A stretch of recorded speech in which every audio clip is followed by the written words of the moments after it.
সুন্দর নাচো তুমি, দেখলে মন ভরে যায়। তো দেখো না, সবসময় ঘরে কাজ করলে চলবে? দেখবো তো, लेकिन এখন এসব বন্ধ করো আর বাহার চলো। বাহার মানে বাইরে? अरे बाबा, घर का बाहर नहीं, ওই বাইরের ঘরে চলো। কেন, কি হলো? এক আদমি এসেছে, দেখা করতে চাইছে। তা আমি গিয়ে কি করব? দিদিকে বলো। তোমার দিদি তো ঘরে নেই, ও পুজো দিতে গেছে। তাহলে বসতে বলো, দিদি ফিরে এসে কথা বলবে। ও তোমার দিদির সঙ্গে না, তোমার সঙ্গে দেখা করতে চাইছে। আমার সাথে দেখা করতে চাইছে?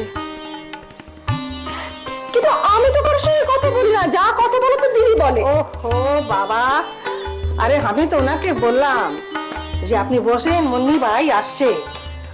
ও আমাকে বললো কি মুন্নি ভাই না, আমি ওই জোহর ভাইয়ের সঙ্গে দেখা করব। আমার সাথে? হ্যাঁ, আমার সাথে দেখা করতে চাইছে? কে হতে পারে? আমার কিন্তু ভীষণ ভয় করছে, জানো কি মা? कोई डर नहीं बेटी, আমি তোমার উপর নজর রাখবে। যাও যাও, ওনার সঙ্গে দেখা করো, যাও। अगर कुछ होगा तो हम ही देखबो, डरो मत, हम तुम्हारा साथ है। जाओ जाओ। তাহলে যাই, কি বলো? हाँ, जाओ जाओ।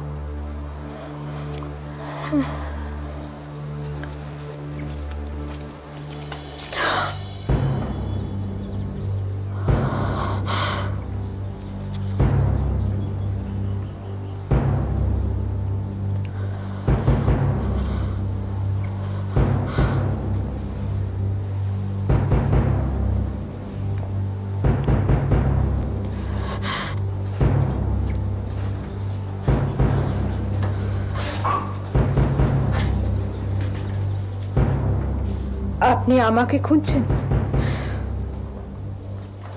আগে আমি আমি জহর বাইকে খুঁজছি। আমি জহর ভাই, বলুন কি দরকার? আমি আমি মানে মানে কয়েকজনের মুখে, মানে বেশ কিছু মানুষের মুখে, মানে অনেক মানুষের মুখে শুনেছি যে আপনি যখন মুজরো করেন তা নাকি অপূর্ব। তাই একটা ওই মুজরোর বায়না করবার জন্য আপনার কাছে এসেছি। সে ব্যাপারে কথা বলেন আমার দিদি মুন্নি বাই। ও আচ্ছা, না মানে আমি তো ঠিক জানতাম না, কিন্তু আমি তো আপনাকে বায়না করবার জন্য এসেছি। সে ব্যাপারেও আপনাকে আমার দিদির সাথেই কথা বলতে হবে। কিন্তু আপনি আসছেন কোত্থেকে? আমি আমি আমি এসেছি অনেক দূর থেকে। প্রথমে গরুর গাড়ি, তারপরে নৌকো, তারপরে পায়ে হাঁটা, তারপরে হচ্ছে আপনি কিসে চেপে এসেছেন সেটা আমি জানতে চাইনি। আমি জানতে চাইছি আপনি এসেছেন কোথা থেকে। ও হ্যাঁ, তাই তো আমি এসেছি ওই যে কি যেন নামটা, বেশ নিজের জায়গার নাম আর নিজের নাম ভুলে যাবেন না, তাহলে মুশকিল হবে। সে তো বটেই, সে তো বটেই। তবে কি জানেন, আমি ঠিক ভুলিনি। এরকম গোলমাল হয়ে গেছিল আর কি, আসলে বয়স হচ্ছে তো। তবে একটা কথা বলি আপনাকে, এখন আমার স্মৃতি শক্তি কিন্তু খুবই প্রখর। ধরুন গিয়ে কাউকে যদি আমি একবার দেখি বা তার গলা যদি একবার শুনি, তাহলে কিন্তু বহু বছর বাদেও আন্দাজ করতে পারি যে সে কে। না না, অবশ্য সব সময় যে সফল হব তা নয়। আপনি কি আমার ক্ষেত্রেও সেরকম কিছু ভাবছেন নাকি? আরে না না না না না না। আপনার গলা শুনে আমার মনে হচ্ছে যে আমি ঠিক বাইয়ের কাছে এসেছি, যে কিনা আমাদের ওই মুজরোটাকে একেবারে জমিয়ে দিতে পারবে। আপনি কিন্তু এখনো বললেন না আপনি কোথা থেকে এসেছেন। আগে রায়দিঘি থেকে। বেশ, আপনি পরে আসবেন, এসে দিদির সাথে বায়নার ব্যাপারে কথা বলে যাবেন। অবশ্য ইচ্ছে হলে আপনি অপেক্ষা করেও যেতে পারেন। না না না না, আমি এখন আর এখানে বসবো না, আমি বরং পরেই আসবো। আসলে আমি ওই রায়দিঘির জমিদারের নয়, আমি যখন কলকাতায় আসি তখন তো আর একটা কাজ নিয়ে আসি না।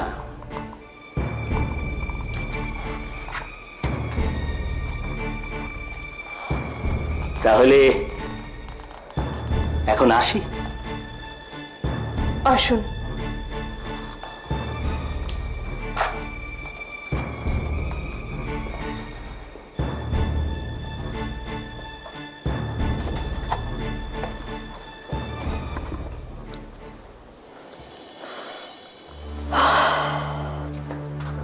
वो आदमी कौन আছে तुम्हें জানো?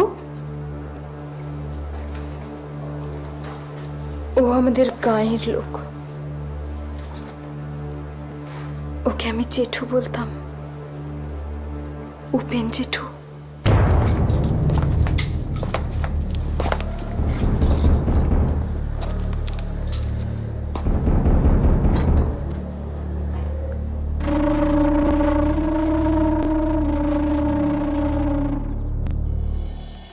আরে কিছু চিন্তা করো না, ও তো চলে গেছে। যাই, আমি রসোই ঘরে যাই। হ্যাঁ,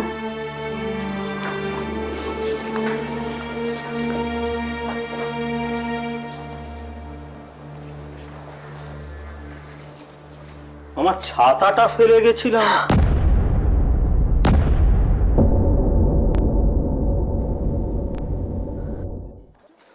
লক্ষ্মী, তুই তুই এখানে? আমি তো ভাবতেই পারছি না যে তোকে আবার খুঁজে পাবো। জেঠু, জেঠু, আমি আপনার কাছে হাত জোড় করছি জেঠু, আর আপনি কাউকে বলবেন না যে সে লক্ষ্মী আর জহর ভাই। না মা না, এটুকু বিশ্বাস তোর এই অভাগা জেঠুটার উপর তুই রাখতে পারিস? তোর বাপ মা তো এমনিতেই তোর আর মুখ দেখতে চায় না।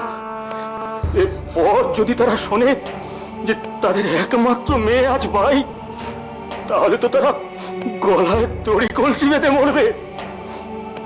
মানুষ তো আর ভেতরের ব্যাপারটা বুঝতে চায় না মা। এই যে তুই আজ যা হয়েছিস, এ তো নিজের ইচ্ছেতে নয়, এর জন্য দিন রাত তুই নিজেই কষ্ট পাচ্ছিস। ও কি কষ্ট! কিন্তু আপনি জমিদারের নাই বলেন কবে থেকে? মিথ্যে, সব মিথ্যে বলেছি মা। বয়সে বড় হয়েও তোর কাছে আমি মিথ্যে বলতে বাধ্য হয়েছি।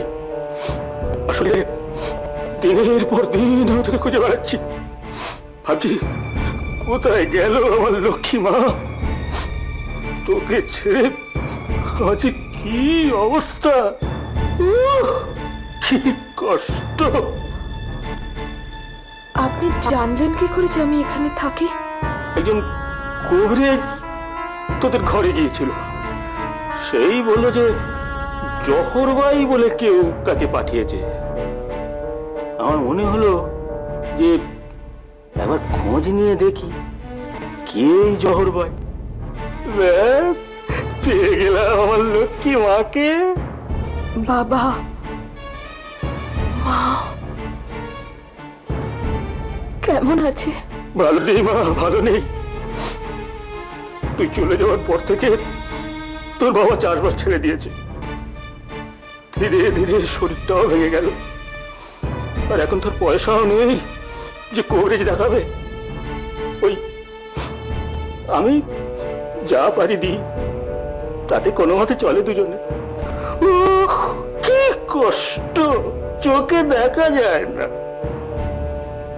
কবরেজ মশাইও বলছিলেন ওরা ভালো নেই।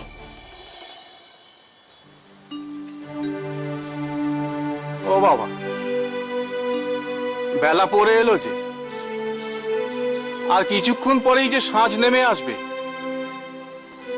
এখন আলো থাকতে থাকতে কালির জঙ্গলটা পেরোতে পারলে হলো। ও বাবা, বাবা, এই তাড়াতাড়ি পা চালা। আর কত পথ পেরোলে আটলে পৌঁছাবো গো সভ্য দাদা? সে মেলা পথ বাকি, ও পথের চিন্তা তুই করিসনি। এখন আলো থাকতে থাকতে কালির জঙ্গলটা পেরিয়ে পড়লেই মঙ্গল। নে নে, তাড়াতাড়ি পা চালা। কালির জঙ্গলে কি আছে গো সভ্য দাদা? সেই ও, সে তোকে ভাবতে হবে না। নে চ, তাড়াতাড়ি পা চালা, চ চ চ।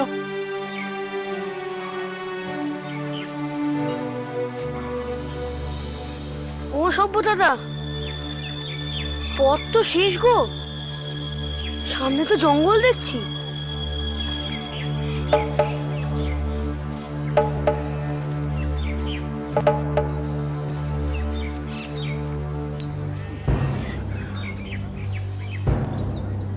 এই হলো কালির জঙ্গল। সর্বনাশ, এতক্ষণ যা ভয় করছিলাম সেটাই হলো। অন্ধকার নেমে এলো।